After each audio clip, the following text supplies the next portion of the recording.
नमस्कार। परत दर परत व्यू चैनल में आपका स्वागत है।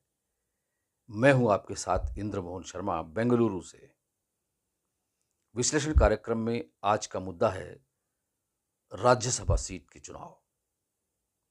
लोकसभा के चुनाव संपन्न हो चुके हैं पूरे देश में और हरियाणा में भी संपन्न हो चुके हैं। हरियाणा के लोकसभा चुनाव में 10 लोकसभा सीटों में से 5 सीटों पर बीजेपी ने जीत दर्ज कराई, जबकि 5 सीटों पर कांग्रेस ने जीत दर्ज करवाई है।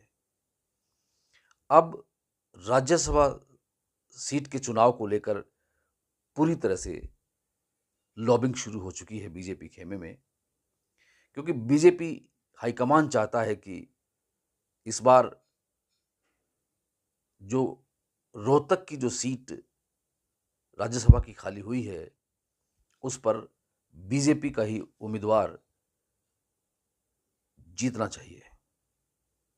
क्योंकि रोहतक लोकसभा सीट से दीपेंद्र हुड्डा जीत चुके हैं और वो इसी सीट पर, राज्यसभा सीट पर पहले चुने गए थे। अब वो सीट खाली हो चुकी है, इसलिए अब राज्यसभा सीट के लिए कौन सा उम्मीदवार होगा, ये बीजेपी खेमे में पूरी तरह से चर्चा पे है। आपको बता दें कि फिलहाल जो राज्यसभा सदस्य हैं हरियाणा के, उनमें जो 4 हैं वो भाजपा के सुभाष बराला हैं और दूसरे हैं कृष्ण लाल पंवार, तीसरे हैं भाजपा समर्थित निर्दलीय कीर्ति के शर्मा और रामचंद्र झांगड़ा। अब चूंकि आगे विधानसभा के चुनाव भी होने हैं हरियाणा के, इसलिए जातीय समीकरण को पूरी तरह से फिट बिठाने के लिए बीजेपी हाईकमान ये चाहता है कि इस बार रोहतक की राज्यसभा सीट पर या तो कोई वैश्य समाज का उम्मीदवार खड़ा किया जाए या फिर पंजाबी समुदाय का। अगर वैश्य समाज की बात करें तो इस वक्त हरियाणा में गोपाल कांडा, जो कि सिरसा के विधायक हैं और हलोपा के सुप्रीमो भी हैं, वो एक सशक्त उम्मीदवार हो सकते हैं। चूंकि हलोपा जो है वो एनडीए घटक दल की एक पार्टी है और गोपाल कांडा के जो छोटे भाई गोविंद कांडा हैं, वो बीजेपी के नेता हैं, वरिष्ठ नेता हैं और उन्होंने एलनाबाद विधानसभा क्षेत्र से भी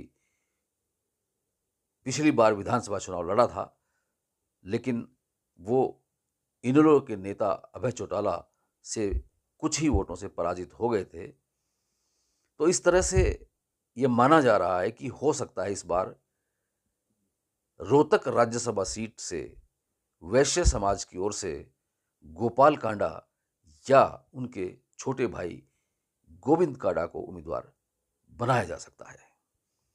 अगर इनको किसी एक को उम्मीदवार बनाते हैं तो इन कांडा बंधुओं की लॉटरी खुल सकती है।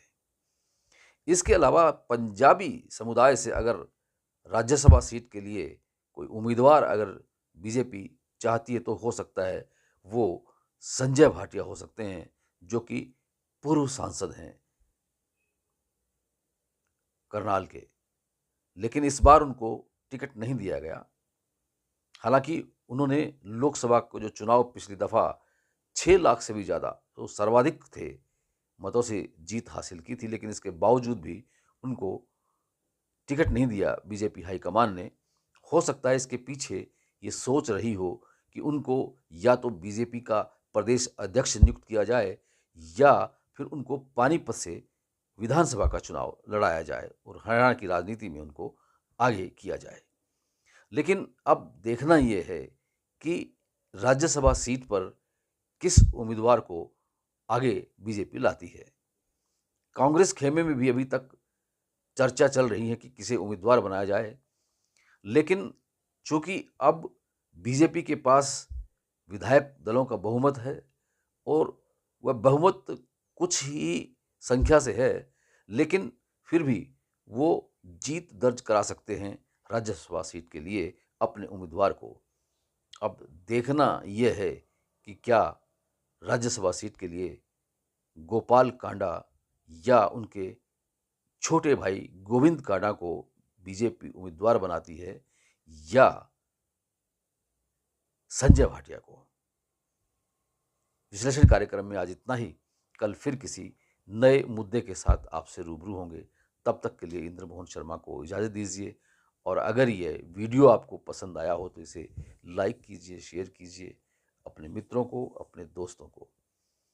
और अगर ये चैनल अभी तक आपने परत दर परत को सब्सक्राइब नहीं किया तो कर लीजिए, बेल आइकॉन के बटन को ऑल करके क्लिक कर लीजिए, क्योंकि आगे विधानसभा चुनाव भी आ रहे हैं, राज्यसभा सीट का भी चुनाव होना है, इसलिए ये चैनल आपको नई जानकारियां देने के लिए बहुत काम आएगा।